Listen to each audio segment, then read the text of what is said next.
All right, this is Block 4 over there, Section 3, the home front, the section starting with the Espionage Act.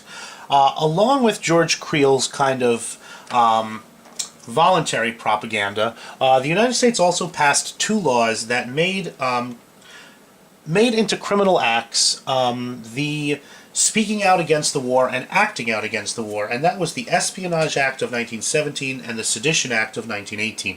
And the Espionage Act and the Sedition Act basically defined as treason, dodging the draft, or in any way helping out America's enemies, including, like I said, dodging the draft.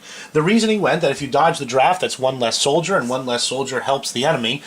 So the Espionage Act treated dodging the draft as a treacherous act.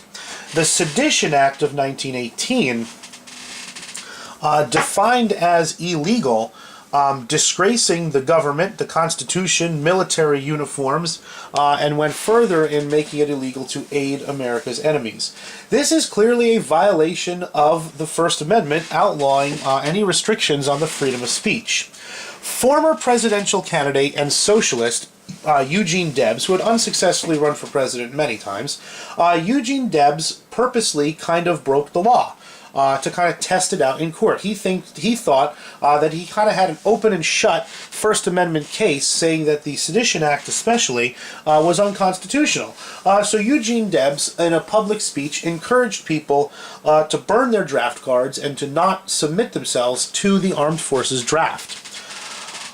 He was arrested and put on trial, and he was found guilty of the Sedition Act. Eugene Debs took that all the way up to the Supreme Court, and the court case of Schenck versus the United States found that the Sedition Act was constitutional.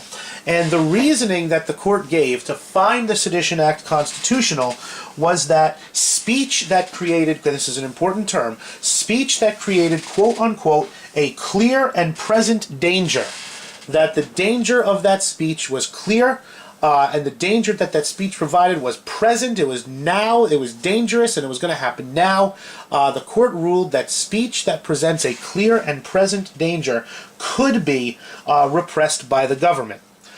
So all of a sudden, by 1918, many Americans faced criminal prosecution for acts that had previously been legal, and Eugene Debs was sentenced to 10 years in prison for it.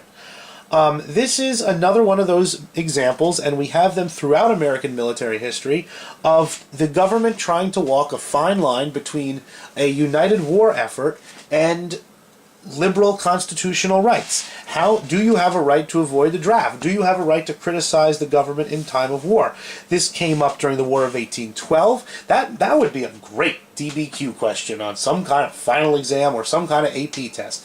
Discuss, the United States' response to people against wars. That you had a lot of it during the Civil War, and this example of the Sedition Act and the Espionage Act during the First World War, which made illegal criticizing the government or even the uniforms of the American military. And it was certainly not a highlight of American civil liberties.